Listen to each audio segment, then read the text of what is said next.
All right, let's step right onto the Iron Bridge and dive into this incredibly dark, absolutely fascinating graphic novel of the mind. In today's explainer, we're exploring the profound concept of evolutionary fiction. We're going to follow a central figure, the Pale Inquisitor, to see how humanity constructs morality and purpose not as divine rules, but as literal survival mechanisms against the crushing weight of an empty universe. Now, taking a huge cue from Nietzsche's The Gay Science, this really flips our understanding of the Pale Inquisitor on its head. On the surface, sure, he looks like a monster, a punisher, demanding absolute obedience, but actually, he's a psychological shield. Society actively creates these severe teachers to give us a reason to live, basically to protect our fragile human minds from the terrifying limitless freedom of the void. So let's get right into part one, the burden of purpose. To set the stage, let's quickly unpack moral utility and the will to power. Moral utility is just the idea that our moral codes are practical tools keeping us alive. Think of it like a traffic light, right? It's a totally invented rule, but it stops us from crashing into each other. The will to power, on the other hand, is our underlying drive to assert ourselves, like the urge to master a difficult skill or survive a harsh winter. In our story, we've got two opposing forces, the wild, primal instinct of the silver wolf and the harsh, rigid law of the Pale Inquisitor. Neither is divine, they're both just evolutionary tools. We literally invent this conflict, we invent this purpose to give ourselves a profound trust in life when the universe itself offers no built-in meaning. Before we actually cross that iron bridge and face the trials ahead, you really have to grasp the Inquisitor's perspective. His severity, it isn't malice, it's structure. He is the living personification of moral utility, the rigid framework we desperately crave so we don't just drift off into madness.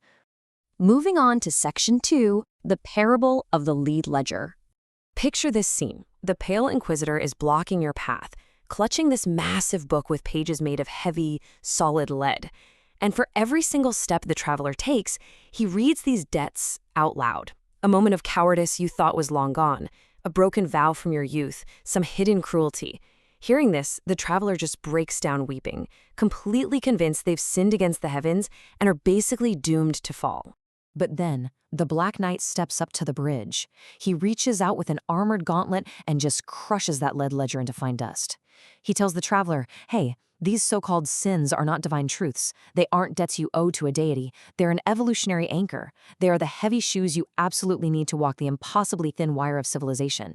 Because without the heavy guilt of those debts, you lose your balance and fall straight into the waiting jaws of the silver wolf, our unchecked destructive primal instincts. And that perfectly captures the heart of this first parable. Our morality, our deep sense of guilt and sin, is just an evolutionary anchor. It acts as gravity for the soul, right? It keeps us grounded in a shared reality so we don't end up destroying each other.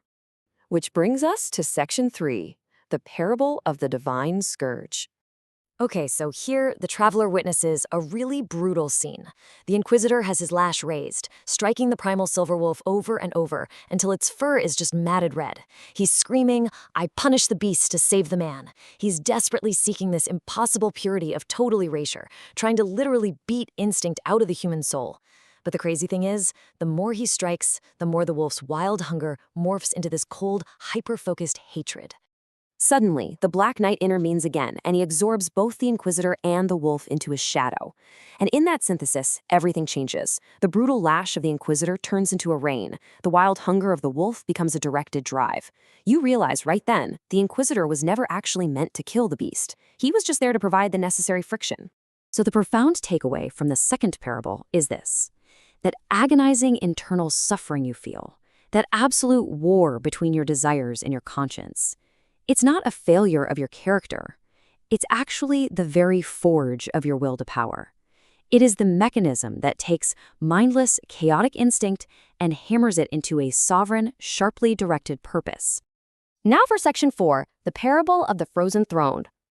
Right at the apex of the bridge, the Pale Inquisitor is sitting on a throne made of solid ice, and he issues his final decree. He demands the absolute stillness of the grave.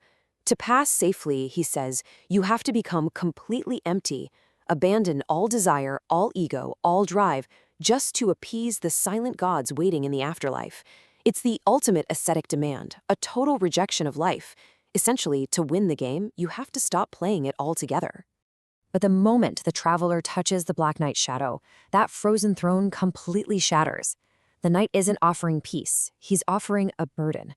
Absolute law and this whole demand for empty peace are exposed as just another desperate mask. It's an attempt to organize the sheer terrifying chaos of the vacuum.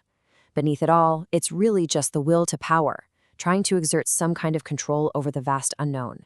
The traveler finally realizes the truth and becomes the true knight. He accepts this terrible, heavy burden, walking away with the knowledge that his morality was never some divine gift handed down from above. It was a mythological home, a temporary shelter we build for our own fragile minds. And we stay in that shelter until we're finally strong enough to step outside and wear the darkness of a purposeless universe as our very own armor. Let's look at Section 5, Dialogue with the Void. So the transition is complete. But what does the true knight actually do with this knowledge? The old way meant obeying rules because you were terrified of divine punishment or hoping for a peaceful rest. But the true knight's new method, he uses those rules as grounding ballast. The newly sovereign soul doesn't just throw away the Inquisitor's harsh laws. Instead, he uses them practically to keep his ship upright, making sure his newfound freedom stays grounded in reality so he doesn't capsize into pure nihilism. But wait, here enters a new challenger for a fantastic Socratic debate, the High Seneschal. He represents the sophisticated philosopher, the intellectual who is absolutely convinced he's outgrown these crude fables. He steps up, clinging desperately to his elevated ideals, and challenges the Inquisitor. He declares, "My negotiations with the void are a higher truth, totally distinct from your leaden earthly laws." He firmly believes his complex cosmic logic makes him vastly superior to the Inquisitor's blunt force. But the Inquisitor counters with this piercing Socratic question, forcing the Seneschal to really look in the mirror. He asks, are your sophisticated philosophies truly different from my lash?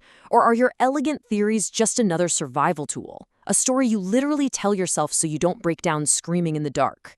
It is such a brilliant logical trap. By questioning the very root of those cosmic bargains, the Inquisitor exposes that even the highest intellectualism is driven by the exact same primal need for psychological safety.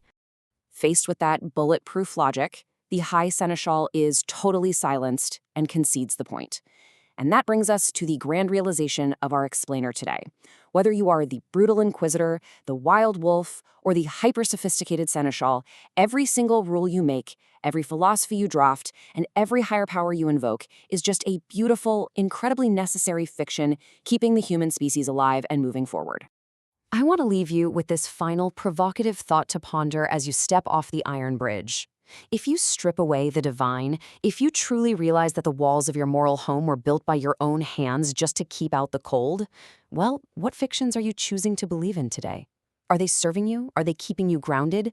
Or is it finally time to step out of that shelter and wear the darkness as armor? Thank you so much for joining me on this explainer, and keep questioning the reality you've built.